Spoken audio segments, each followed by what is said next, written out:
children's story. এক দেশে ছিল এক সুন্দর ও শান্তিপূর্ণ রাজ্য।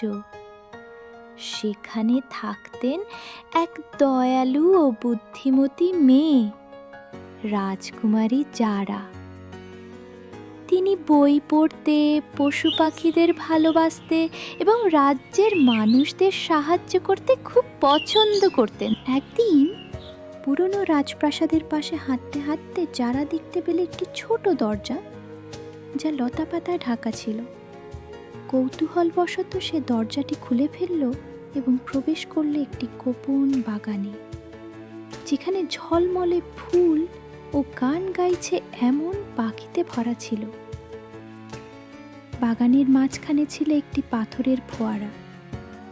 যারা যখন তা স্পর্শ করল, তখন ফোয়ারাটি আলো ছড়াতে শুরু করলো এবং একটি কোমল কণ্ঠস্বর বলল, শুধুমাত্র সদয় হৃদয়ের রাজকুমারী এই বাগানকে জাগাতে পারে। সেই দিন থেকে যারা প্রতিদিন সকালে বাগানে যেত। সে যেখানে পা রাখত সেখানে ফুল ফুটে উঠত, আর অসুস্থ পশুরা সুস্থ হয়ে উঠত। সবাই বলতে লাগলো, রাজকুমারী যারা জাদুর বাগান।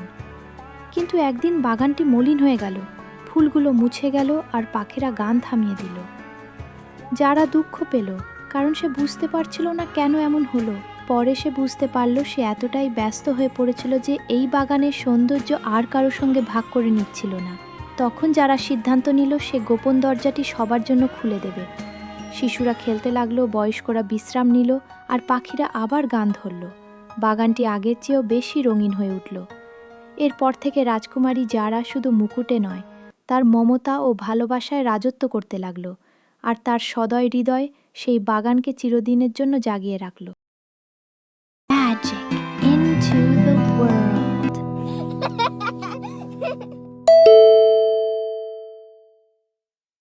Hi, my name is Gigi Dinosaur. Please subscribe my channel for more stories.